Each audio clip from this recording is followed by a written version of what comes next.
Bismillahirrahmanirrahim. Assalamualaikum warahmatullahi wabarakatuh. Waalaikumsalam warahmatullahi wabarakatuh. Alhamdulillah. Alhamdulillahil qail Subhanalladzi asra bi'abdihi laylan minal masjidil haram ilal masjidil aqsa alladzi barakna hawlahu linuriyahu min ayatina innahu huwas sami'ul basir.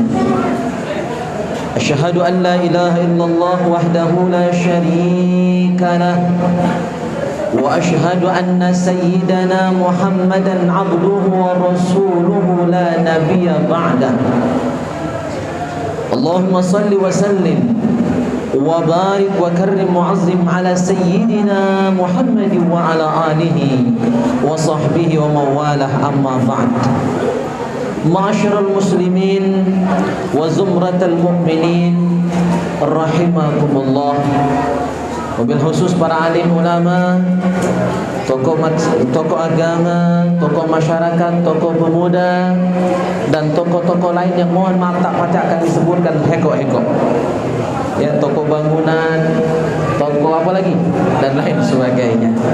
Bil khusus yang kita hormati kepala desa atau yang mewakili beserta seluruh jajarannya, ketua BPD dan anggota, ketua masjid, Pak Darmadi, dan seluruh pengurus masjid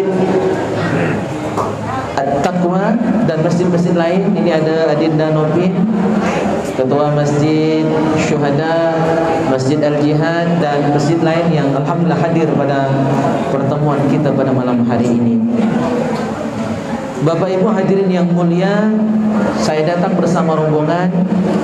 Mohon maaf agak telat karena memang saya punya tugas untuk mengimam di Masjid Agung Al-Amir. Pertama dan paling utama, mari senantiasa kita bersyukur kepada Allah Subhanahu wa taala. Walaupun malam hari ini kita diuji keikhlasannya, diuji kesungguhannya untuk hadir pada malam hari ini dengan beberapa kali mati genset dan diawali dengan mati lampu PLN. Alhamdulillah jamaah tetap utuh sepertinya. Insyaallah ya, sampai akhir Bu ya. Insyaallah.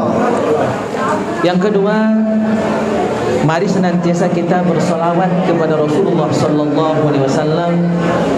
Terlebih khusus malam hari ini kita sudah memasuki tanggal 2 Sya'ban. Takbir dulu nih. Mana Bang? Lagi Bang. Usir dulu makhluk-makhluknya nih. Oke, jamaah yang mulia, salawat dan salam semoga senantiasa tercurahkan ke hariban junjungan kita Nabi Muhammad sallallahu alaihi wasallam serta keluarga, sahabat dan pengikut beliau, termasuk kita di dalamnya. Semoga kita senantiasa setia dalam sunnahnya hingga akhir hayat kita. Amin Allahumma amin. Jamaah yang mulia, malam hari ini kita tepat berada di tanggal 2 Sya'ban. Dan bulan Sya'ban dikenal sebagai bulannya salawat kepada Rasulullah sallallahu alaihi wasallam. Karena apa? Karena bulan Sya'ban ini adalah bulan di mana turunnya ayat innallaha wa malaikatahu yusholluna 'alan nabi ya ayyuhalladzina amanu shallu 'alaihi wa sallimu taslima. Ayat ini paling sering kita baca ketika nak mulai tahlilan, Bang Umar ya, ketika nak ngantar tongkat uji tubuh. Labetnya istilah fikihnya adalah tarqiyah. Orang yang bacanya disebut muraqi. Selalu membaca ayat ini. Dan ayat ini turun di bulan Sya'ban. ya, turun di bulan Sya'ban. Maka para ulama berkesimpulan bahwa bulan Sya'ban adalah bulannya salawat kepada Nabi Muhammad sallallahu alaihi wasallam. Maka satu hadis ingin saya sampaikan sebelum kita bahas tentang Al-Isra wal Mi'raj pada malam hari ini. Rasulullah sallallahu alaihi wasallam bersabda, "Man shalla alayya salatan wahidatan sallallahu alaihi biha asyran." Siapapun yang salawat kepadaku, kata Rasulullah, sebanyak sekali dia salawat, Allah yang balas. Dan Allah balas tak tanggung-tanggung. Sekali kita salawat, Allah balas 10 kali. Wa man shalla alayya asyran sallallahu alaihi biha mi'atan. Siapapun yang salawat kepada Rasulullah sallallahu alaihi wasallam sebanyak 10 kali, Allah yang balas 100 kali. Wa man shalla alayya mi'atan sallallahu alaihi biha alfan. Barang siapa bersalawat kepadaku sebanyak 100 kali, Allah balas 1000 kali. Luar biasa. Ini akhlak Allah. Dan kita diperintahkan Nabi untuk takhallaqu bi akhlaqillah, berakhlak dengan akhlaknya Allah. Maka Allah saja berakhlak, kita bukan Tuhan, Nabi bukan, wali bukan, ya, orang soleh pun bukan. Tak galak salawat dengan Nabi sallallahu alaihi wasallam, siapa kita? Dan akhlaknya Rasulullah, Bapak Ibu hadirin yang mulia, membalas kebaikan hambanya lebih dari kebaikan sang hamba, berlipat ganda. Hekok dibalas 10, 10 dibalas 100, 100 dibalas 1000 kali oleh Allah Subhanahu wa ta'ala. Ada yang tiap hari 1000 kali salawat, Pak? Sambil mantang muda sebenarnya, Pak, ya. Mantang, kalau mantang sebidang 2 bidang itu berapa betang parang? Sebentang itu sekali salawat, habis 2 bidang 3 bidang itu 1000 kali banyak salawat kepada Rasulullah sallallahu alaihi wasallam. Apa fadilahnya, Bu? Kalau kita salawat sebanyak 1000 kali, dalam hadis disebutkan lam tamassahun nar, maka orang yang salawat kepada Nabi setiap hari 1000 kali, lam tamassahun nar, tidak akan tersentuh oleh api neraka. Cuma syarat ketentuan berlaku. Nobin, ya. Apa syaratnya? Hemayang jangan tinggal. Salawat bais bayang ide, hamba dengan ide. Ya. Kalau orang yang rajin ibadah lain plus ditambah amalan salawat Nabi 1000 kali setiap hari, tidak akan tersentuh api neraka orang itu. Riwayat lain menyebutkan, silakan baca dalam kitab Lubabul Hadis, syarahnya Tanqihul Qaul. Ini adik-adik kelas saya banyak sih. Pin itu aku lupa ingat namanya itu. Siapa, Pin? Desta, ya. Dalam kitab syarah Tanqihul Qaul disebutkan, lam yamut hatta yubasysyara lahu bil jannah. Orang yang selawatnya setiap hari 1000 kali sambil ngaso, Bu, ya, yang masih berenak muda, ya kan, atau yang ngaso cucol, daripada nyanyi dangdut, Bu, ya, lemaklah sholawat, hiburan depan, pahala deh. Budak tadi tidurnya man budaknya tidur, nah baca gawe lain. Kan main. Jangan salah tafsir, mah. Banyak gawe lain itu kan, ya, dan lain sebagainya. Kalau kita salawat setiap hari 1000 kali, lam yamut hatta yubasysyara lahu bil jannah, maka orang itu tidak berbisyarah. Ustaz Herman, ini rombongan biker kita nih, Pak, ini dari Sukaraja, ya, nama lamunya Ribu Berhubung, Sukaraja dia, Sukaraja Lampung, ya, ini dari Sekayu, Goyong Sekayu, Pak Edi. Banyak penyempet di sini, banyak pengusaha aja, cuma banyak yang buntu yang rombongan kami, bujang buntu, banyak yang jomblo, Pak. Siapa tahu malam ini dinyangkut di sini. Bisyarah itu berita gembira. Ngapa pegang telinga terus, sakit telinga sebenarnya gue ni. Cuma alhamdulillah karena janji di tempat. Siapa yang salawat kepada Nabi 1000 kali setiap hari, maka dia akan mendapatkan bisyarah sebelum ajal menjemputnya. Jadi setiap kita pasti mati, Dan ketika sedang mengalami sakaratul maut, kita akan didatangi malaikat. Sebelum malaikat maut ada malaikat lain yang datang. Kalau kita orang baik, orang soleh, akhlaknya mulia, rajin, baik, akor, ya, akhlak luar biasa, maka malaikat datang sambil membentangkan sayapnya yang kanan, dan di sayap malaikat yang kanan itu tergambar tempatnya kaki di surga. Dijenguk bidadari, dia terlihat indahnya surga dengan istananya yang megah, ada sungai-sungai yang mengalir, sungai susu, sungai madu, sungai puan, sama susugan puan ya. Sungai apa madu, tak payah masuk repe lagi, madunya sesungai, Pak. Gratis untuk penghuni surga. Di sayap malaikat yang kanan tadi tergambar tempatnya kaki di surga. Itulah bisyarah. Maka ketika dia menyaksikan istana yang akan dia tempati setelah dia meninggal dunia nanti, tentu dia senang, dia gembira, dia bahagia, dan tidak merasakan sedikit pun ketika nyawanya dicabut oleh malaikat maut. Maka dia meninggal dengan bahagia, dengan senyum, dengan tenang, dengan keadaan husnul khatimah. Itu ahli salawat dapat bisyarah. Cuma kalau yang tak kalah bayar, ya, tak salawat dengan masjid, asal lewat masjid melek, ya apa lagi nak masuk, Bu, ya. Nah, malaikat datang dengan yang mak itu sambil mentangkan sayapnya yang kiri, dan di sayap malaikat yang kiri tadi tergambar tempatnya kaget di neraka. Ya, ada yang ditetak lidahnya, ada yang digunting bibirnya karena leman kumoho, leman mupat, leman mudike, ya kan? Ada yang bermacam-macam siksa terlihat, maka dia pun ketakutan luar biasa. Dan di saat ketakutan luar biasa itu malaikat mau datang nyentak ke nyawa, bukannya pun nyentak, dikejar oleh malaikat, nauzubillah min zalik. Maka dia pun meninggal dengan keadaan yang sangat buruk, su'ul khatimah, matanya terjelit, lidahnya terjulur, nauzubillah tsumma nauzubillah. Maka salah satu fadilah salawat itu adalah, ya, akan menjadi penolong kita ketika saat-saat sakaratul maut, dan menolong kita di kubur kaget, dan menjadi pemberi syafaat kita di hari akhirat nanti. Ma'asyiral hadirin rahimakumullah. Itu baru mukaddimah nopin, ya. Baru bahas salawat. Yang pertama saya ingin memperkenalkan diri saya. Saya tadi disebut macam-macam, sebenarnya bukan pun macam-macam. Saya orang sini, Bu. Mungkin beberapa ada yang paham, ada yang tahu. Ye, kami orang sini. Ye Abdul Mukti. Dipanggil Ye Mahuna karena wak aku yang tua. Wak Mahuna, ya, nikah di sini. Dan misan aku yang paling tua Yu Siti, Kak Rojal, di sini rumahnya Kak Rojal, ya. Nah, dua misan itu adalah dulur tua aku. Dan saya adalah cucu Ye yang paling bungsu. Ana Juzainuna, Zainuna. Jadi pada malam hari ini mungkin sengaja dites, tadi mati lampu berkali-kali nak ngetes. Balik ke dusun Dewi ini kira-kira raget abidak. Semangat abidak, jangan-jangan kaki meraju.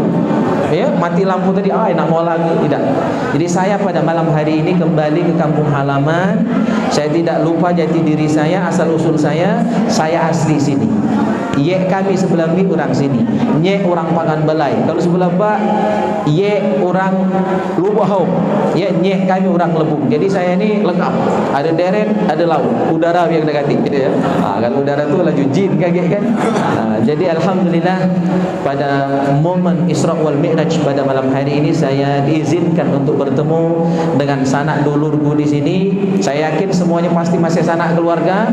Mindo Lajeto, mungkin ada anak buah Mindo, ya, yang jelas mampu serai kunyit pasti ada. Maka insyaallah karena dengan orang Dewi saya tidak akan basa-basi, ya, saya tidak akan tedeng aling-aling dan tubuh pakai bahasa dusun baik, Pak Ketua, ya. Insyaallah. Ma'asyiral hadirin rahimakumullah. Ketika melaksanakan perjalanan Isra, Rasulullah itu bukan berjalan sendiri, tetapi diperjalankan oleh Allah Subhanahu wa ta'ala.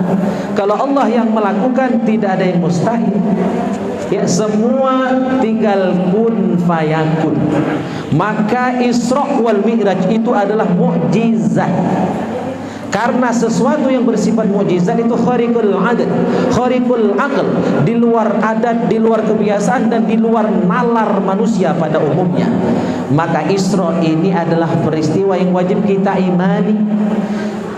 Dan di awal-awal Islam, ketika Rasulullah pulang dari Isra wal Mi'raj, beliau ceritakan banyak yang tidak percaya karena mengukur Isra ini dengan akalnya. Bahkan ada yang sampai bertanya kepada Rasulullah, "Mak mana ini engkau bisa Isra itu?" Ya, padahal jarak tempuhnya sangat jauh. Sebulan lebih perjalanan dari Mekah ke Masjidil Aqsa di Palestina. Apalagi nak naik ke langit. Bahkan sampai ada yang ngetes, "Pak, coba angkat kaki sebelah." Ya kan? Baca, angkat kaki sebelah lagi. Tak baca. Nah, kalau angkat kaki dua belah lagi tak baca, apalagi nak Isra, apalagi nak Mi'raj. Karena mereka menggunakan akal untuk mengukur kebenaran peristiwa Isra wal Mi'raj. Jadi ini perkara iman, tinggal percaya apa tidak. Maka Abu Bakar As-Siddiq, beliau tidak dengar langsung informasi Isra wal Mi'raj. Beliau hanya mendengar dari orang-orang Quraisy ketika itu. Sahabatmu menceritakan bahwa tadi malam dia melaksanakan Isra wal Mi'raj. Percaya apa tidak engkau? Maka Abu Bakar balik bertanya, siapa yang mengatakan itu? Muhammad. Kalau memang beliau yang benar-benar mengatakan hal itu, maka saya percaya 100%. Abu Bakar keyakinannya luar biasa, Bapak Ibu hadirin yang mulia, tidak ragu sedikit pun. Maka sejak itulah Abu Bakar diberi gelar As-Siddiq, orang yang membenarkan, yang percaya, yang yakin 100% dengan semua apa yang dilakukan, yang diucapkan oleh Rasulullah sallallahu alaihi wasallam. Mudah-mudahan iman kita semantap imannya Abu Bakar As-Siddiq radhiyallahu anhu. Nah, karena mantap imannya Abu Bakar As-Siddiq, beliau suatu hari pernah berlomba dengan Umar bin Khattab. Ya, ini Umar bin Hajar. Ya. Kalau Umar bin Khattab, ya, mudah-mudahan beliau bisa sama itu fadilahnya, ya, sama akhlaknya, sama amalnya. Umar bin Khattab pernah ngajak Abu Bakar As-Siddiq tanding sedekah. Tanding sedekah. Kata Umar, aku sanggup menyedekahkan separuh harta. Bang Sairi sanggup? Kalau rentemu 1 miliar sanggup sedekah 1,5 miliar untuk masjid takwa ini? Atau untuk yang bujang-bujang, untuk modal nikah, jadilah maksudnya kan? Cuma jangan yang kedua, ya. Tak usah biayai kalau yang nak kedua tu. Biaya caranya ada ke ibu-ibunya baik kan? Kekok lagi tak habis, tak nambah pun ada. Umar bin Khattab sanggup menyedekahkan separuh hartanya. Kalau kita sanggup separuh? Aku rasa tak sanggup. Aku pun ide seperempat sanggup pun ide juga kadang-kadang tubuh ni Pak. Kalau sedekah itu muka kelepek. Kalau celengan lewat di depan tu muka kelepek. Yang apa? Cabut apa? Tuna biasa. Jenggot yang biru lewat, jenggot yang hijau lewat. Ya, jenggot yang paling kecil yang pakai parang gitu nah. Yang pakai parang itu mungkin anakku malaikat, ya, aku nyumbang 1.000, mau besar ke pahalanya. Pakai parang, ya. Itu pun dipilih yang paling buruk, yang paling renyek.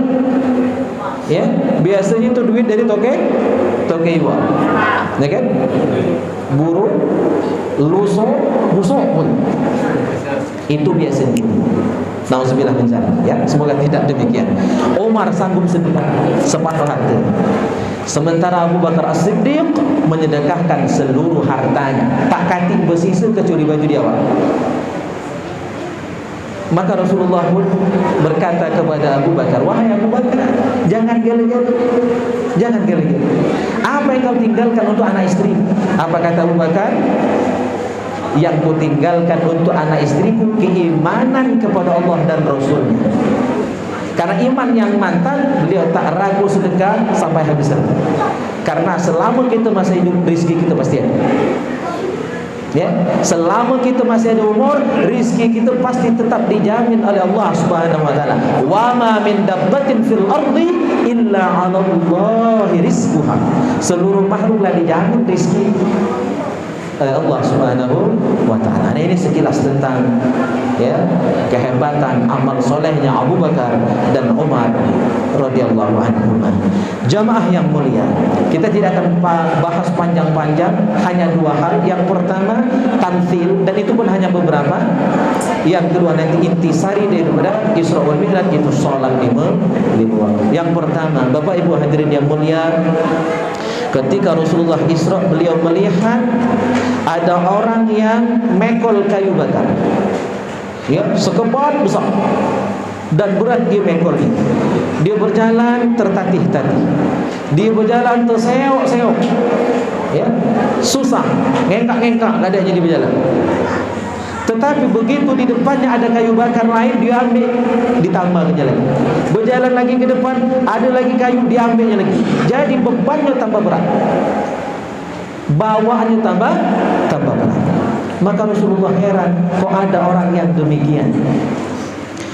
Kata Jibril alaihi salam, ya Muhammad, itu adalah gambaran dari orang yang diberikan amanah, tetapi belum mampu dia melaksanakan amanah itu secara maksimal, dia sudah tambah dengan amanah yang baru.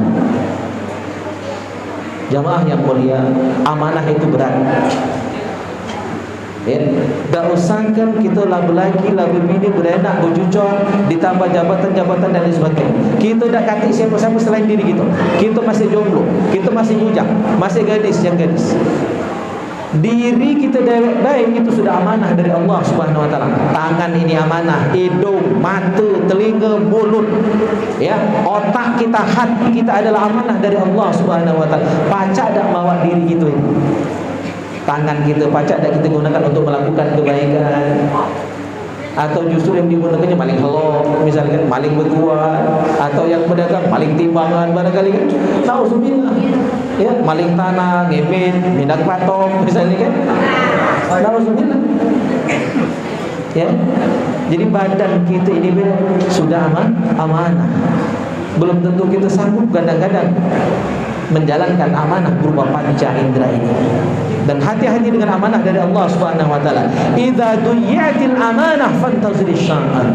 Apabila orang sudah melalaikan, meremehkan amanah, maka tunggulah saat kehancuran.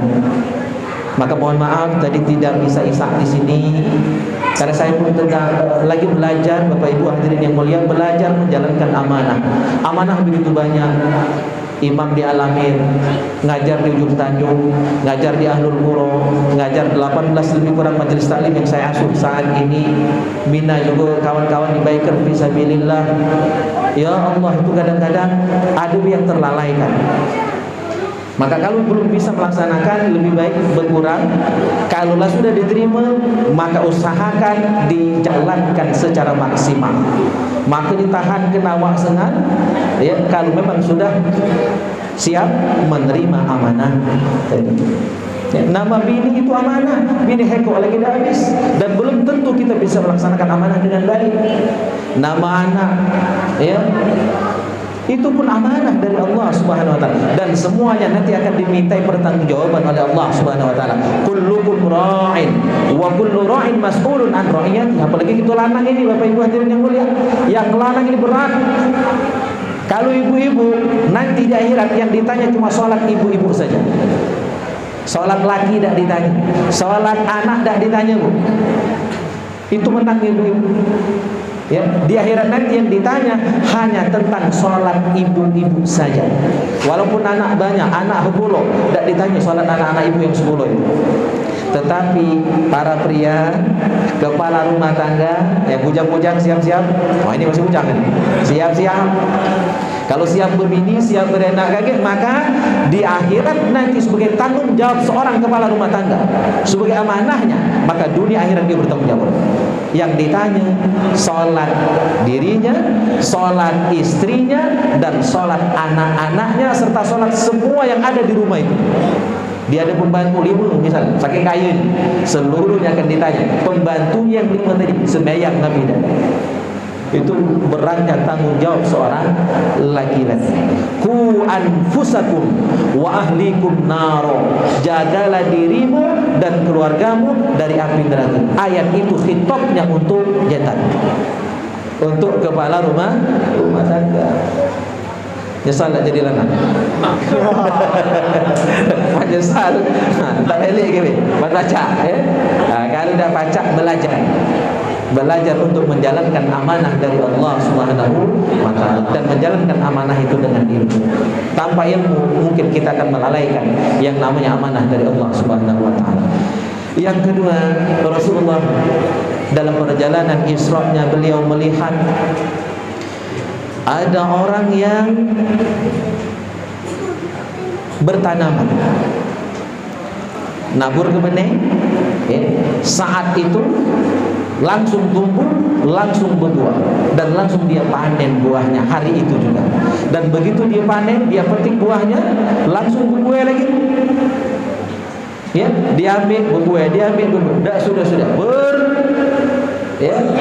terusan seperti itu, dah habis buahnya.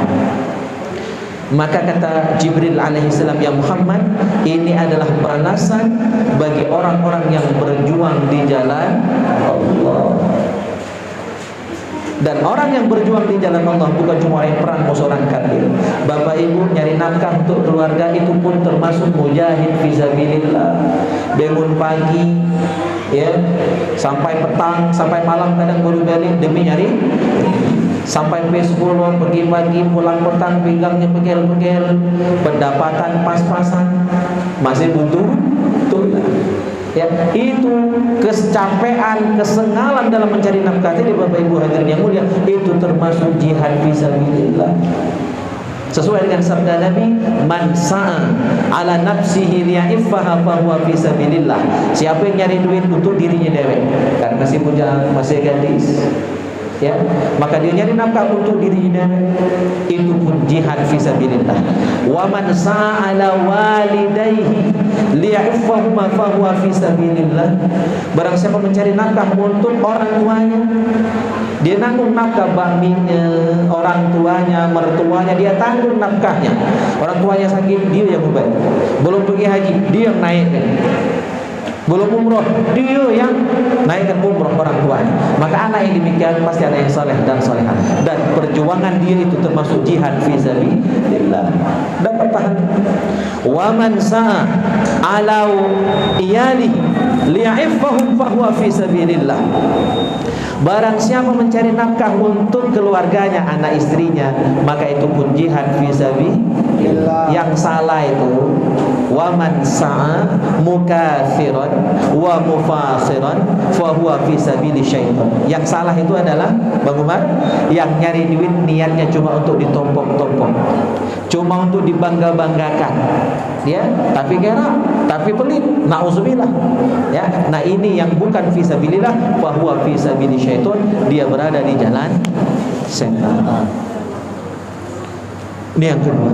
Jadi orang yang dilihat oleh Rasulullah SAW bertanaman, saat itu langsung tumbuh dan langsung berbuah, dipetik, berbuah lagi, dipetik, berbuah lagi. Ini adalah gambaran dari orang-orang yang berjuang di jalan Allah dalam bentuk dan wujud apapun.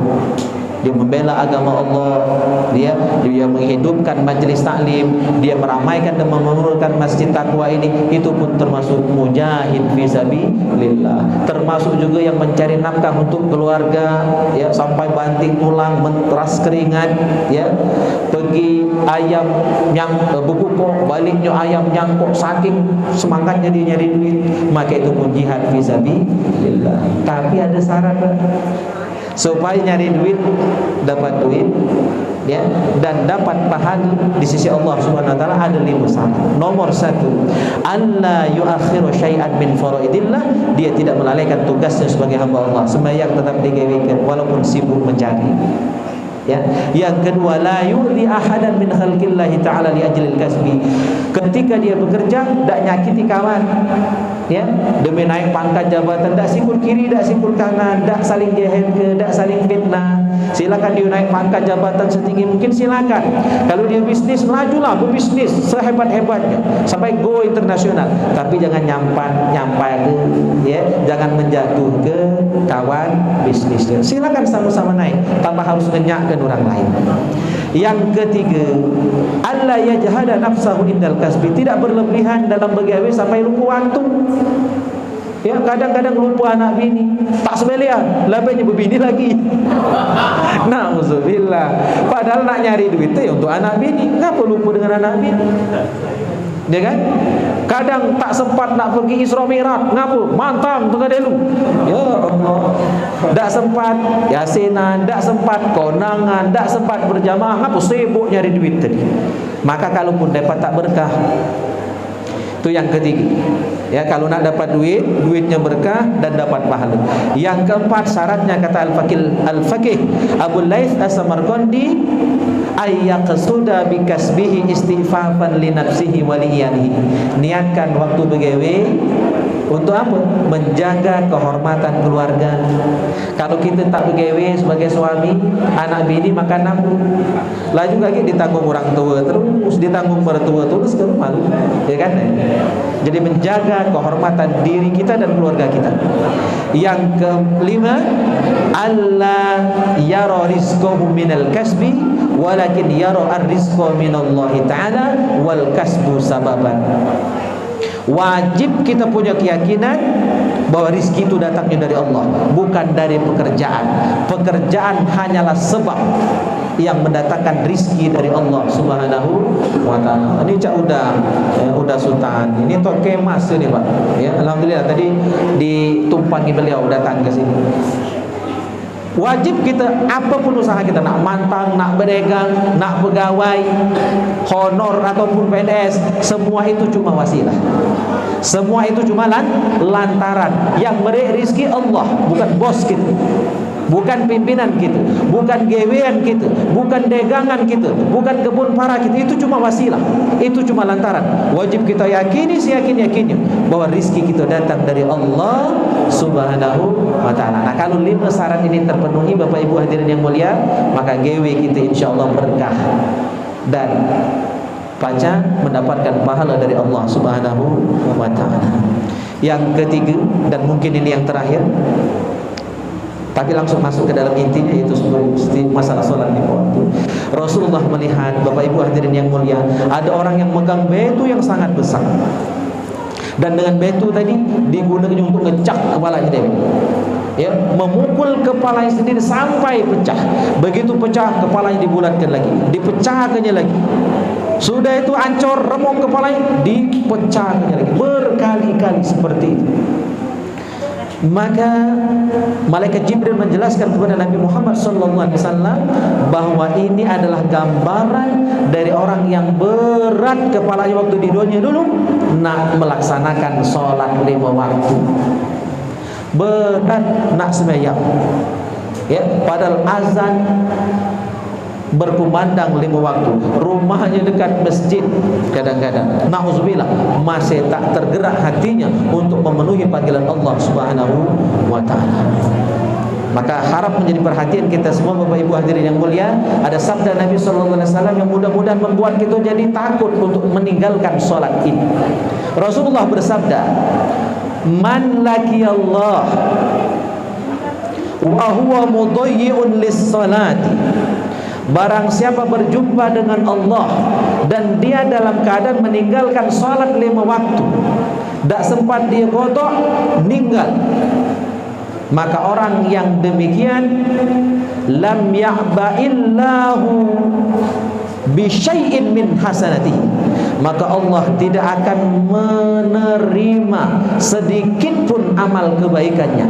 Walaupun dia rajin ibadah, tapi sembahyangnya tinggal, puasa rajin, ya, sedekah rajin, pergi haji lemah, umroh tiap bulan, sedekah mungkin sampai habis hartanya, tetapi ketika solatnya dia tinggalkan, maka lam ya'ba'illah, Allah tak peduli, Allah cuek. Karena apa? Solat adalah amal yang pertama kali akan dihisab oleh Allah Subhanahu wa ta'ala. Kalau solatnya bagus, yang lain dianggap bagus.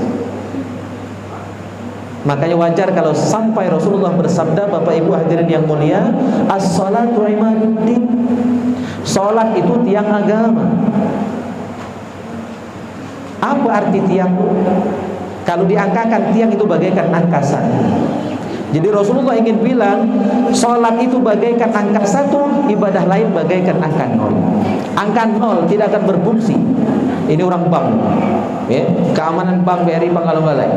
Biasa ngitung duit, ya, biasa juga duit, bukan ngitung deh, ya, biasa juga di duit.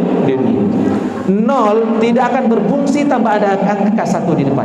0 sekok masih 0, 02 masih 0, 03 masih 0. Nak 1000 ekor angka 0 masih 0 tu lah. Kati erti. Ya, Pak Ketua, ya, Pak Kades. Mudah-mudahan jadi kades ni kaki Pak Kades. 0 banyak masih 0 bu, kati erti. Apa yang membuat 0 itu bermakna angka 1 di depan. Walaupun hekok cuma angka 0, ada angka 1 jadi 10. Ada 2 0, ada angka 1 jadi 100. Ada 3 angka 0, ada angka 1 jadi 1000. Dan seterusnya. Ada 9 angka 0. Kalau katik 1 Desta, katik nilai. Tapi kalau ada 9 0 tadi, ada angka 1 di depannya, maka menjadi 1 miliar. Yang membuat angka 0 bermakna, yang membuat angka 0 bernilai dan punya reti adalah angka 1 di depannya. Dan 1 itu adalah salat.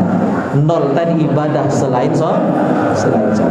Maka sering ditanyakan kepada kami, apalagi waktu bulan puasa kaki, Ustaz, Pak mana kalau ada orang rajin puasa tapi sembahyang tidak 0. Mana orang yang rajin sedekah sampai habis harta, sembahyangnya tidak 0. Ya, bukan 0 itu tak berguna, tetapi silakan kerjakan amalan lain, tapi solat jangan sampai ditinggalkan. Solat dikerjakan, puasa, zakat, haji, kalau ada kemampuan silakan dilaksanakan. InsyaAllah amalan kita akan bernilai mulia di sisi Allah Subhanahu wa ta'ala. Ma'asyiral hadirin rahimakumullah. Satu kisah. Ini tentang Umar, ya, bukan karena ketua panitia Umar, ya, tapi kisahnya itu dia. Anak Umar itu adalah Abdullah, ya, bin Umar. Lah Umar lagi kan. Abdullah bin Umar berkisah, suatu hari ayahnya Umar bin Khattab radhiyallahu anhu keluar dari rumah menuju ke kebunnya. Kebunnya adalah kebun kurma, bukan kebun para. Orang Arab kati kebun para, kebun sawit kati juga bu, ya. Yang ada kebun kurma. Umar sudah sholat zuhur siang hari, pergi ke kebun kurma. Begitu datang ke kebun, ya, cara datang di kebun kan sibuk, ya, kalau ada rumput ditebes, disiangi, ya kan. Beliau melihat kurma yang sedang berbuah dengan ranumnya, jadi asik masuk Umar ketika berada di dalam kebunnya tadi, sampai lupa waktu. Begitu beliau tersadar, hari Natal, beliau buru-buru pulang dari kebun menuju Masjid Nabawi. Begitu sampai di masjid, para sahabat sudah selesai melaksanakan sholat asar dengan berjamaah. Apa yang dilakukan Umar? Beliau langsung berucap spontan, Inna lillahi wa inna ilaihi raji'un. Bagi Umar itu musibah. Ketinggalan sholat asar dengan berjamaah dalam pandangan Umar bin Khattab musibah besar. Sampai-sampai beliau mengucapkan Inna lillahi wa inna ilaihi raji'un. Yang biasanya kita mengucap itu kapan? Ketika ada yang meninggal, ketika ada yang sakit, ketika ada yang kecelakaan, ya, kita mengucapkan Inna lillahi wa inna ilaihi raji'un. Tapi mungkin kita jarang, ya, kaum muslimin, ya, kita jarang, bahkan mungkin tak pernah tinggal sembahyang, apalagi cuma tinggal berjamaah mengucapkan Inna lillahi wa inna ilaihi raji'un. Karena bagi kita itu biasanya ngapa? Biasanya kelemahan tinggal sembahyang. Bapak Ibu hadirin yang mulia, sesuatu yang biasa dilakukan itu tidak akan terasa lagi. Ya, bagaikan orang yang masuk WC busuk tiap hari, sehari kemampuan, 2 hari masih kemampuan busuknya. Kalau lah seminggu tak kemampuan lagi, laku bel lubang hidung. Bahkan dia sanggup tidur di WC kotor itu, dia sanggup makan minum di WC itu. Karena apa? Kelemahan nyium wangi busuk. Itu juga dengan dosa, Bapak Ibu hadirin yang mulia. Tiap hari melakukan maksiat dan dosa, tidak akan menyesal lagi karena melakukan maksiat yang sama.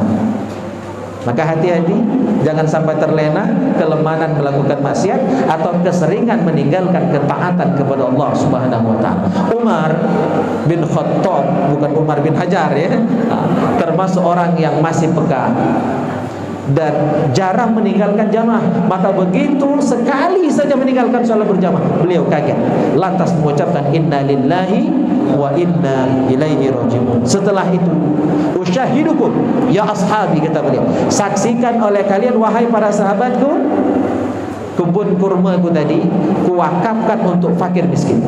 Ambillah, makanlah sepuasnya untuk fakir miskin. Yang kaya jangan minum.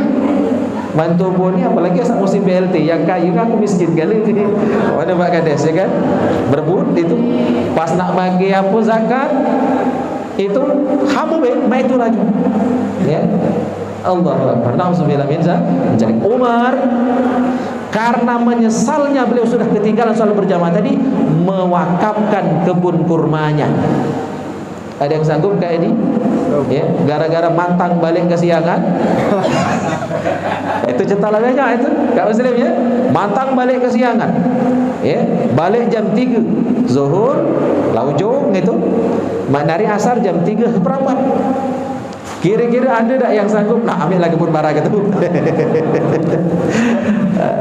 Ya Allah. Level kita memang belum selevel Umar bin Khattab. Beliau mewakafkan sebagai apa? Penyesalan. Mudah-mudahan dengan mewakafkan kebun kurmanya tadi, ya, beliau ya tidak dicatat sebagai orang yang melalaikan sholat berjamaah. Ini yang pertama. Kisah dari Umar bin Khattab luar biasa. Ada kisah lain tentang meninggalkan sholat ini. Kisahnya dalam kitab Al-Kabair karya Imam Az-Zahabi. Pada masa Nabi Musa alaihissalam, ada seorang wanita menghadap kepada Nabi Musa alaihissalam. Ya Rasulullah, inni adnabtu. Aku sudah berdosa dan melakukan dosa yang sangat besar, dan aku sudah bertaubat kepada Allah Subhanahu wa taala. Tapi aku masih ragu, masih khawatir, jangan-jangan taubatku belum diterima oleh Allah Subhanahu wa taala. Nah, Bapak Ibu hadirin yang mulia, sebelum kita lanjutkan kisah ini, ada pelajaran dari wanita ini, bahwa orang yang taubatnya diterima biasanya tidak merasa taubatnya sudah diterima. Orang pintar biasanya tidak akan pernah merasa pintar. Orang baik tidak akan pernah menyebut dirinya sudah baik. Orang soleh tidak akan pernah merasa diri sudah soleh. Itu kata kunci. Kalaulah merasa dan merasa, biasanya belum. Merasa hebat, biasanya belum hebat. Merasa kaya, biasanya buntung gitu. Ya, merasa pintar, biasanya buyet. Mau uji pepatah kita itu tong kosong nyari bunyi. Nauzubillah min dzalik. Nah, ini pelajaran berharga untuk kita semua. Jangan pernah merasa. Kalau kelemahan merasa, biasanya tidak kati apapun. Kisah wanita tadi, beliau bertobat kepada Allah dan memohon kepada Nabi Musa alaihissalam supaya berdoa juga kepada Allah agar dosa beliau diampuni oleh Allah Subhanahu wa taala. Jadi beliau bertaubat dan mohon Nabi Musa juga memohon kepada Allah supaya dosa beliau diampuni Allah Subhanahu wa taala. Lantas Nabi Musa bertanya, "Ampunian dosamu ya?" Maka wanita ini pun jujur mengaku bahwa dia pernah melakukan zina, dan zina itu termasuk dosa besar. Wala taqrabuz zina innahu kana fahisyatan wa sa'a sabila. Jangan dekati zina, karena zina itu adalah perbuatan yang keji dan jalan yang paling buruk. Mendekati saja dilarang, apalagi melakukan. Cuma ada yang salah paham dengan ayat itu. Mana kat jalan? Tadi kita jenguk kat jalan. Ya, keluar. Calon DPR gitu, insyaallah. Ya. Banyak yang salah paham, ada juga yang salah paham. Kan yang dilarang mendekati, berarti zinanya boleh kan tuh. Nah, auzubillah, itu pemahaman yang sesat, Bu ya. Yang dilarang air itu katanya mendekati zina, bukan melakukan zina. Itu pemahaman yang sesat. Yang benar adalah kalau mendekati saja dilarang, apalagi melakukan. Nah, yang mendekati zina itu pun boncengan, ya kan? Bersepi-sepi, itu mendekati zina. Nah, wanita tadi jujur ngakui dia pernah zina. Setelah zina, labanya berhasil, bunting bebek itu. Ya, kadang-kadang yang nikah halal bertahun-tahun lambat jadi. Ya, ini yang haram ini kadang-kadang cepat jadi. Ya, ibu tadi hamil, dan begitu hamil 9 bulan kemudian melahirkan anak. Dan setelah anaknya lahir, karena ketiban malu, anaknya tadi dibunuhnya sampai mati. Jadi itulah dosa wanita ini. Dia berzina, lalu hamil, dan setelah melahirkan anaknya dibunuhnya karena malu. Tapi dia nyesal. Itulah dosa itu, wahai Rasulullah, wahai Nabi Musa alaihi salam. Nabi Musa kaget. Ya Allah, ya, anti fajirah. Ya, dosamu besar nian. Dosamu tak terampun. Diusir oleh Nabi Musa. Pergi kau dari rumah. Kaget aku dihukum, kaget laknat Allah, kaget api turun dari langit membakar kami yang ada di sini. Berlari kau, dosamu tidak terampun. Maka wanita ini pun keluar dari rumah Nabi Musa alaihissalam sembari munkasiratul qalb, galau, sedih, hati putus asa. Kalau Nabi Musa lagi ngomong itu, nak ngadu ke mana lagi? Nabi yang sudah ngomong, maka beliau keluar dengan sedih. Begitu wanita tadi keluar, malaikat Jibril datang menemui Nabi Musa. Wahai Musa, lima radatta at-ta'ibah.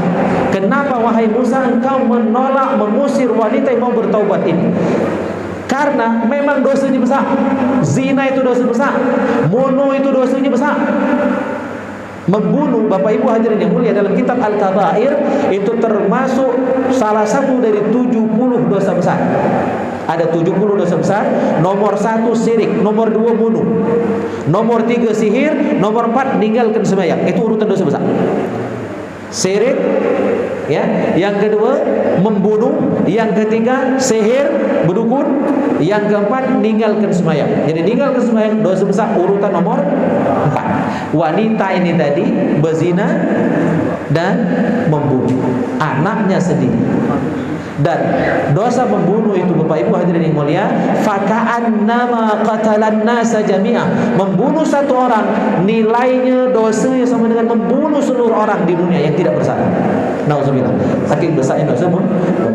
Tetapi wahai Musa, kata Jibril alaihissalam, memang dosanya besar, tapi ada yang lebih besar.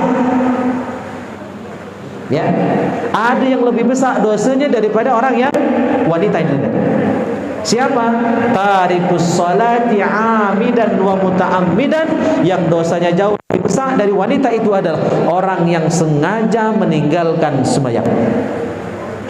Orang yang sengaja meninggalkan sholat, itulah yang dosanya jauh lebih besar dari wanita berzina dan yang membunuh anaknya sendiri. Nauzubillah tsumma nauzubillah. Masih berani meninggalkan sembahyang? Besar dosanya. Walaupun amal banyak, kalau tak sembahyang amal tadi habis. Karena amal lain itu nol, sembahyang itu satu. Berfungsinya seluruh amal yang lain karena sholat kita laksanakan. Masyarul hadirin rahimakumullah. Terakhir mungkin ingin kami sampaikan dalam kesempatan yang mulia ini. Kalau tadi yang sedang-sedang, ini kabar gembira. Kabar gembira, insyaallah. Ya, Rasulullah bersabda dalam kitab Al-Kabair karya Imam Az-Zahabi, orang yang rajin salat 5 waktu akan Allah berikan 5 kemuliaan. Man hafadha ala salawatil maktubati akramahullahu ta'ala bi khamsi karamati. Orang yang melaksanakan salat 5 waktu dengan istiqomah, maka Allah beri dia 5 kemuliaan. Yang pertama, yurfa'u anhu doikul aish. Yurfa'u anhu doikul aish. Allah hilangkan dari dirinya kesempitan hidup. Allah hilangkan dari dirinya kesulitan-kesulitan, kegalauan-kegalauan dalam hidupnya. Kalau buntu, insyaallah dilancarkan rezeki. Kalau jomblo, insyaallah dipertemukan dengan jodoh terbaik dari Allah Subhanahu wa taala. Dan ini jaminan dari Al-Qur'an. Silakan baca dalam surah Thaha ayat 132. Wa'mur ahlaka bis-shalah wastabir 'alaiha. Ajak, perintahkan, ulukan anak binimu, keluargamu untuk sholat dan sabarlah dalam mengajak mereka untuk sholat. La nas'aluka rizqa. Kami tidak membutuhkan rezeki darimu. Maksudnya sholat kita bukan untuk Allah. Allah tidak butuh sholat kita. Sholat kita fadilahnya balik ke kita tu. Kalau kita ibadah, yang dapat pahala kita. Allah tidak diuntungkan dengan ibadah kita. Itu maksud ayat la nas'aluka rizqa. Tetapi dengan kita salat, nahnu narzuquka wal 'aqibatu littaqwa. Kami akan berikan kalian rizki dan balasan terbaik hanya Allah akan berikan untuk orang-orang yang bertakwa kepada Allah Subhanahu wa taala. Ini yang pertama, Allah hilangkan kesempitan hidup dari dirinya. Yang kedua, orang yang rajin salat diberikan kemuliaan oleh Allah Subhanahu wa taala, wa yurfa'u anhu adzabul qabr. Allah angkat azab kubur. Jadi tidak disiksa kubur orang yang rajin sembahyang. Bapak Ibu hadirin yang mulia, kubur itu cuma dua. Ada dapat nikmat kubur, ada dapat azab kubur. Pilihan cuma dua, kata yang ketiga. Dan kalau nak dapat nikmat kubur, sembahyang salah satu kunci. Dan bukan cuma dapat nikmat kubur. Ya, dalam hadis lain disebutkan di kitab Tadhkiratul Qurtubi, kalau orang yang rajin salat, orang beriman, orang Islam yang banyak amal, yang baik akhlaknya, yang mulia akhlaknya, maka dia diberikan 3 kemuliaan lain oleh Allah Subhanahu wa taala. Al-mu'min fi qabrihi fi raudatin khadra. Orang mukmin di kuburnya bagaikan taman yang hijau. Ya. Yang kedua, wa yuwassa'u lahu qabruhu 70 dhira'an. Kuburnya diluaskan oleh Allah sampai 70 hasta. Kubur itu sempit, cuma 1 kali 2 meter zahir. Tapi hakikatnya bagi orang beriman, Allah luaskan kubur orang yang beriman tadi sampai 70 hasta. 1 hasta setengah meter kali 70 berarti 35 meter. Lebih besar dari masjid ini. Masjid ini cuma berapa? 10, 12, 9 kali kan? Kubur orang beriman diluaskan Allah sampai 70 hasta alias 35 meter. Yang ketiga, wa yudhi'u lahu hatta yakuna kal qamari lailatul badr. Kuburnya diterangi oleh Allah bagaikan cahaya bulan purnama. Itu kubur orang beriman. Bukan cuma lepas siksa kubur, kuburnya diterangi, kuburnya diluaskan dan dijadikan bagaikan taman yang hijau. Yang ketiga, kemuliaan yang Allah berikan untuk orang yang rajin salat 5 waktu, wa yu'tihi kitabahu bi yamini. Allah berikan catatan amalnya dari tangan kanan. Dan orang yang dapat catatan amal dari tangan kanan termasuk orang yang baik, termasuk orang yang soleh dan soleh. Kalau dari kiri berarti orang yang nakal. Kalau dari belakang dapat catatan amal, itu orang yang kafir, yang musyrik, yang munafik. Nauzubillah, tsumma nauzubillah. Yang keempat, orang yang rajin sembahyang, Allah berikan kemuliaan, wa yamurru 'alas sirat kal barqil khatif. Dia melewati siratal mustaqim bagaikan kilat. Secepat kilat lah datang di seberang sana, lah sudah masuk surga. Karena sirat itu adalah jembatan penghubung antara surga dengan neraka. Kalau pacak liwat masuk surga, kalau tak pacak liwat nyemplung langsung masuk ke dalam neraka yang penuh dengan siksa. Nauzubillah, subhanallah. Padahal sirat itu Bapak Ibu hadirin yang mulia, dalam kitab Qatrul Ghaith disebutkan bagaikan rambut, lebih halus dari rambut dan lebih tajam daripada pedang. Orang-orang tua kita dulu kalau ngomong bagaikan rambut yang dibelah 7. Saking halus, saking kecilnya sirat. Mak mana nak lewat kalau bukan karena rahmat Allah Subhanahu wa taala. Maka kalau kita rajin sembahyang, bukan kita yang lewat, tapi diliwatkan, diangkat, diterbangkan oleh salat kita tadi, sehingga kita melewati sirat kal barqil khatif, bagaikan kilat. Itu yang keempat. Yang kelima, orang yang menjaga salat 5 waktunya, maka Allah yadkhulul jannata bighairi hisab, akan memasukkan dia ke surga tanpa hisab. Tak dihitung lagi, tak ditimbang lagi amalnya, langsung masuk surga. Dan kalau dihisab Bapak Ibu hadirin yang mulia, berat. Kalau dihisab itu berat. Dihisab bukan ngisab, bukan nyedot, ya. Dihisab itu arti amal kita ditimbang. Dan kalau nak ditimbang, kalau nak dirikin, makanya kalau pajak kita masuk surga tanpa hisab, ya. Karena kalau masuk surga dihisab terlebih dahulu sulit. Mari kita kasih perbandingan. Dalam kitab Durratun Nasihin disebutkan, kita bernapas setiap hari 24 jam. 1 jamnya kita bernapas 180 kali. 1 jam, kaum muslim, kita bernapas 180 kali.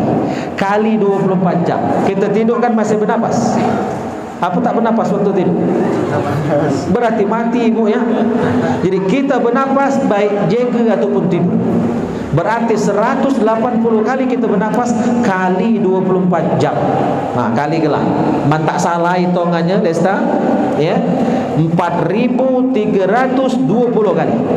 Benar kamu salah? 4.320 kali kita bernapas sehari semalam. Itu sehari semalam.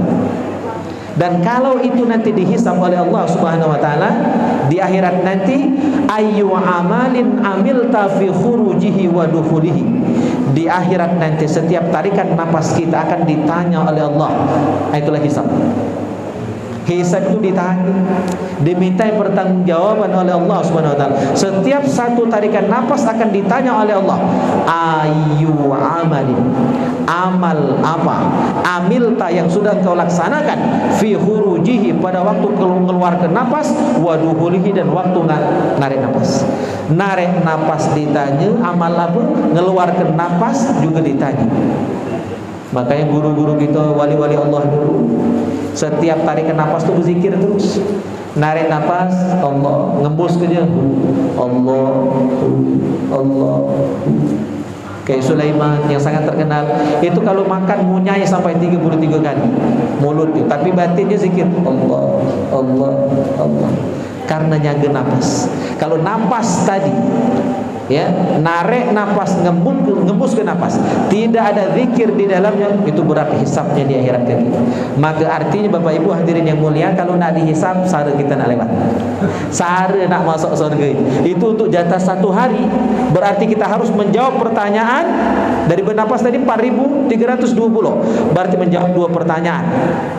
Ya, 800, ya, 8.640 pertanyaan yang harus kita jawab setiap tarikan napas tadi.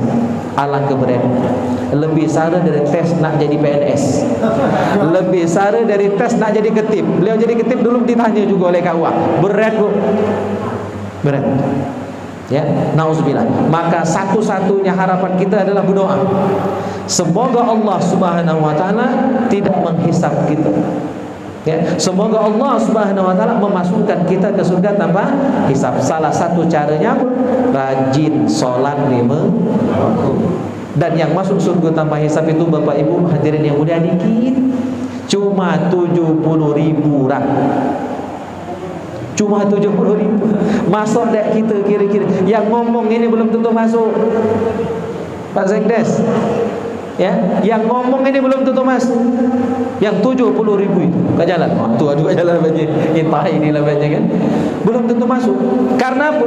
Sahabat Nabi yang ikut perang, ya, yang ikut pada waktu Fatu Mekah, penaklukan kota Mekah, jumlahnya 124.000 orang sahabat, sama persis dengan jumlah Nabi, 124.000 orang Nabi.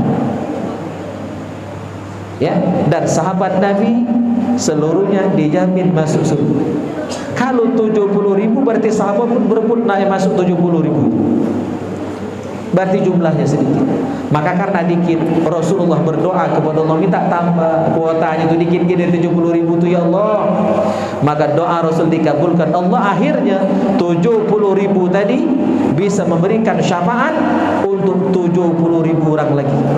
Berarti, ya, 70.000 kali 70.000, itulah banyaknya orang-orang yang masuk surga tanpa hisab. Mudah-mudahan kita Bapak Ibu hadirin yang mulia termasuk di dalamnya. Amin ya rabbal alamin. Nah, ada amalan lain, ya, kalau nak masuk surga tanpa hisab. Terakhir ngajangnya ini, ya, terakhirnya insyaallah.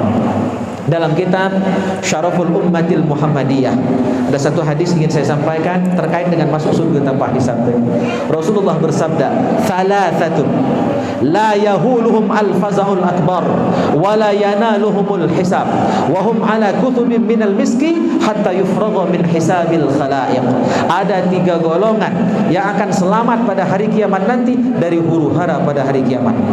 Di antara huru-hara pada hari kiamat, jamaah yang mulia, matahari begitu dekat. Ada yang ngomong cuma sekilat, sehingga ada yang berkeringat sampai mata kakinya, ada yang berkeringat sampai lututnya, ada yang berkeringat sampai pinggangnya, ada yang berkeringat sampai lehernya. Tergantung amalnya masing-masing. Bahkan ada yang berkeringat biasa, ada yang berkeringat darah dan nanah. Semua tentu tergantung GW-nya waktu hidup di dunia. Kalau galak meras keringat orang, ya kan? Galak nyarekeun orang, nauzubillah, itu bakal merasa. Nah, tapi orang yang tiga ini selamat. Selamat. Dan bukan cuma selamat dari huru-hara itu, mereka pun dijamin masuk surga tanpa hisab. Nah, jadi ada 4 berarti ya. Tadi yang sembahyang. Nah, tambahan yang 3. Siapa saja mereka ini? Nomor 1, amma qauman, rajulun amma qauman wa hum bihi radun. Imam yang disenangi makmumnya, pemimpin yang disenangi rakyatnya. Ya, walaupun itu berat. Jadi pemimpin yang disenangi rakyatnya berat. Karena si malakama jadi pemimpin itu lah bagus kadang masih salah, apalagi salah. Maka saya ingat kisah Luqmanul Hakim, ya. Jadi kita tidak usah mengharap pujian dari manusia, karena sebagus apapun kita masih ada celah, masih ada cacat di mata manusia, apalagi yang luat dengan tubuh. Ya, sebagus apalagi itu masih salah. Maka ada kisah Luqmanul Hakim, beliau mengajarkan kebijaksanaan kepada anaknya. Suatu hari beliau keluar rumahnya bawa keledai. Nah, yang pertama kali naik adalah Luqman, anaknya nuntun. Ketemu sama orang, mbak ini, ya, terganggu mbak ini, ya, tak kesian anak yang masa kecil suruhnya nuntun, dia lemah-lemahan di atas keledai, di atas kendaraan. Salah, mbaknya naik salah. Akhirnya tukar posisi, anaknya yang naik, mbaknya yang turun. Ketemu sama orang tua, disalahkan lagi, apa orang tua, anak kurang ajar, ya, mbaknya lah tua suruh berjalan, dia masih muda lemah-lemahan di atas kendaraan. Lah 2 kali salah. Ya, yang ketiga akhirnya 2 beranak tadi naik. 2 beranak tadi naik. Apa uji orang? Kati perasaan, tidak berperi kebinatangan. Keledai itu kecil, bukan cak kuda. Kamu 2 beranak naik nyiksa binatang. Lah salah bu, lah 3 kali salah. Akhirnya, ya, 2 beranak tadi tak kati yang naik. Nah, lah salah 3 kali salah tubuh. Kalau itu tak usah tubuh naik keledai tadi. Tubuh tuntun baik. Ketemu lagi dengan orang. Apa jurang? Buyan kamu 2 beranak ini. Ya, ada kendaraan tak dinaik. Ada motor, minyak ada, ya, mesin hidup, ya kan? Surat lengkap tapi dituntun baik. Nah, itu buyan. Ya. Disalahkan orang. 4 kali sekarang. Akhirnya, ya, kaki keledai tadi pun dikempat oleh orang 2 beranak itu, di ameknya kayu, dipekolnya depan belakang. Apa jurang? Gila kamu 2 beranak. 5 kali salah. Anak naik salah, mbak naik salah, 2 beranak naik salah, kati yang naik salah, keledai jadi pekol juga salah. Nah, itulah omongan orang. Tidak usah pedulikan kalau kita benar, lanjutkan saja. Ya, kalau nak dengarkan cakap orang tak sudah lagi. Kritik boleh didengar tapi ditimbang-timbang. Kalau benar ambil jadi pelajaran. Kalau salah tidak usah tersinggung. Ya. Karena hakikatnya ketika orang fitnah kita, orang caci maki kita dengan kritik yang tidak membangun, hakikatnya dia berikan amalnya begitu. Dan dosa kita diambil oleh diberikan ke kita. Jadi terima kasih. Orang puji alhamdulillah, orang caci juga alhamdulillah. Tidak usah luar, tidak usah sakit sakit hati. Ini yang pertama. Orang yang menjadi imam sholat, orang yang menjadi pemimpin dan disenangi oleh rakyatnya, oleh makmumnya. Masih yang pertama, kan isi yang pertama di doko. Wa rajulun qara'al Qur'an ibtigha'a wajhillah. Orang yang baca Al-Qur'an, yang ngajar Qur'an, cakap muslim, kan banyak murid-murid beliau, ya. Mas Onopi ini kan murid beliau, ya. Adik baik ini, masyaallah. Ya, yang membaca Al-Qur'an ikhlas karena Allah, dijamin masuk surga tanpa hisab. Yang kedua, wanadin ay muadzin yad'u ila shalawat ibtigha'a wajhillah. Muadzin yang galak ngebang di masjid dan ikhlas ketika di azan itu. Nah, ini paling ringan, Pak. Jadi imam tadi berat. Ya, jadi muazzin ini agak ringan. Jadi muazzin yang mengumandangkan azan dari masjid setiap hari dan dia ikhlas dengan azan yang dia kumandangkan, dijamin masuk surga tanpa hisab. Ini termasuk amalan yang ringan. Kurasa sudah ini berebut nak kebang kali. Ya kan? Kalau nak bedok lah lama berebut itu kan. Yang ngembang itu, ya apalagi imam surang-surangan biasa selama ini kan. Jadi yang kedua agak gampang, menjadi muazzin solat. Atau kalau kita perluas makna hadis ini Bapak Ibu hadirin yang mulia, bukan cuma muazzin. Karena muazzin itu simbol dari orang yang memanggil orang untuk melakukan kebaikan. Berarti semua penyeru kebaikan. Ini kawan-kawan dari tim IT Bikers Fisabilillah. Ini termasuk menyebarkan dakwah kita pada malam hari ini dan dakwah-dakwah kita di tempat yang lain. Ini pun termasuk muadzin yang buat brosur dakwah, yang buat undangan dakwah, yang mengumumkan, ya, yang menjadi wasilah terlaksananya hari ini acara pada malam hari ini. Itu semua adalah para penyeru kebaikan. Maka jangan sungkan nge-share yang baik. Ya, kita penuhi Facebook itu dengan konten-konten yang positif. Ya, orang yang nge-share baju tak lengkap lagi tak malu, ngapa kita nak nge-share ceramah? Ya, ada yang nge-share, bukan orang pakai telasan di atas panggung. Ya, tak malu dia nge-share kita. Kita nge-share ceramah man, takkan. Kita nge-share nasihat nak man, takkan. Ya, jadi setiap penyeru kebaikan insyaallah dijamin masuk surga tanpa hisab. Yang terakhir, yang ketiga yang dijamin masuk surga tanpa hisab adalah wa'abdun ahsana fima bainahu wa baina rabbi wa fima bainahu wa baina mawali. Setiap orang yang bekerja dan dalam dia bekerja tidak melalaikan tugasnya sebagai hamba Allah. GW-nya dilaksanakan dengan sempurna, tugasnya sebagai hamba Allah dilaksanakan juga dengan baik. Sembahyang tak tinggal, puasa tak ditinggal walaupun dia sibuk begawe. Nah, pegawai yang demikian, pekerja yang demikian, insyaallah dijamin masuk surga tanpa hisab. Jadi harus imbang. Sembahyang juga, begawe juga. Jangan separuh-separuh. Ibadah rajin di masjid bebe tak lihat, mantang tak galak. Anak bini makan apa? Itu salah. Atau mantang baik-baik, sembahyang tidak kala juga, itu juga halal. Tak boleh separuh-separuh. Ya, tapi ada yang lebih parah. Sembahyang tidak, begawe tidak. Itu yang lebih parah, Bu. Kalau ada laki model itu, jangan ditutus doa ke cepat sadar. Allahu Akbar. Nauzubillah yang model itu. Jadi kita di dalam Islam diajarkan untuk imbang antara dunia dan akhirat. Wa bataghi fima ataqallahu ad-daral akhirah wa la tansa nasibaka minad dunya. Cari bekal untuk akhirat, tapi jangan lupakan urusan dunia. Semayang semangat. Bahkan ketika kita sholat itu kata Rasulullah, i'mal lidunyaka ka'annaka ta'ishu abada. Begawelah, bekerjalah semangat seolah-olah nak hidup selamanya. Jangan suka, jangan jadi jantan puyuh, ya. Bini mekol getah, dia mekol bahan. Itu jantan puyuh. Nauzubillah min zalik. Ya, jangan main. Tetapi ketika urusan agama, wa'mal li akhiratika ka'annaka tamutu ghadah. Beramallah untuk akhirat, semeyanglah seolah-olah nak mati. Jadi biar serius. Anggaplah sholat kita sholat terakhir. Anggaplah ibadah kita sebagai ibadah terakhir, sehingga kita sempurna, maksimal melaksanakan ibadah tadi. Jadi berimbang dunia dan akhirat. Jangan sebelah-sebelah. Hanya fokus di akhirat, tak mikirkan dunia sama sekali, padahal dia punya tanggung jawab, itu salah. Atau sebaliknya, sibuk baik begawi, tak ngerwankan semayang sama sekali, itu juga salah. Tapi ada yang lebih salah tadi, dua-duanya tidak kan? Begawe dan sembahyang tidak. Nauzubillah summa nauzubillah. Masyarul hadirin yang mulia, ini saja barangkali yang dapat saya sampaikan dalam kesempatan yang mulia ini. Mudah-mudahan ini silaturahim, bukan silaturahim yang terakhir, tapi insyaallah berlanjut dengan silaturahim berikutnya. Lebih dan kurang mohon maaf. Akhirul kalam, billahi taufiq wal hidayah, war ridha wal inayah. Wassalamualaikum warahmatullahi wabarakatuh. Waalaikumsalam.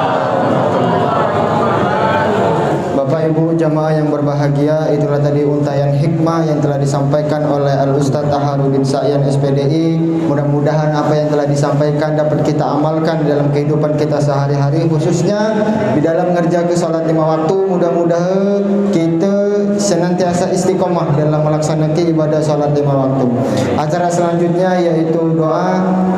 Adapun untuk memimpin doa pada malam hari ini kami minta kesediaan kembali Ustaz Taharudin Sa'yan SPDI. Pada beliau kami persilakan. Allah. Bismillahirrahmanirrahim. Alhamdulillahirabbil alamin. Allahumma shalli wa sallim ala sayyidina Muhammad wa ala ali sayyidina Muhammad. Allahumma ij'al jam'ana hadza jam'an marhuma wa tafarruqana min ba'dihi tafarruqan ma'suma. Allahumma inna nas'aluka minan ni'mati tamamaha wa minal ismati dawamaha wa minal rahmati syumulaha wa minal afiyati husulaha wa minal aishi arghadahu wa minal umri as'adahu wa minal ihsani atammahu wa minal in'ami a'ammahu wa minal fadli a'dhabahu wa minal lutfi anfa'ahu. Ya Rabba kulli syai' bi qudratika ala kulli syai' ighfir lana كل شيء ولا تسألنا عن كل شيء ولا تحاسبنا في كل شيء وأعطنا كل شيء. ربنا آتنا في الدنيا حسنة وفي الآخرة حسنة وقنا عذاب النار. وصلى الله على خير خلقه محمد وعلى آله وصحبه أجمعين والحمد لله رب العالمين. تقبل الله منكم. Bapak Ibu jamaah yang mudah-mudahan dirahmati Allah, mungkin acara kita hanya itu. Acara yang terakhir yaitu penutup. Mari kita tutup acara kita pada malam hari ini dengan sama-sama melafazkan lafaz alhamdulillah. Alhamdulillahirabbil alamin. Saya selaku pembawa acara, apabila ada kekurangan saya mohon maaf, karena kelebihan hanyalah milik Allah Subhanahu wa taala. Akhirul kalam. Wassalamualaikum warahmatullahi wabarakatuh.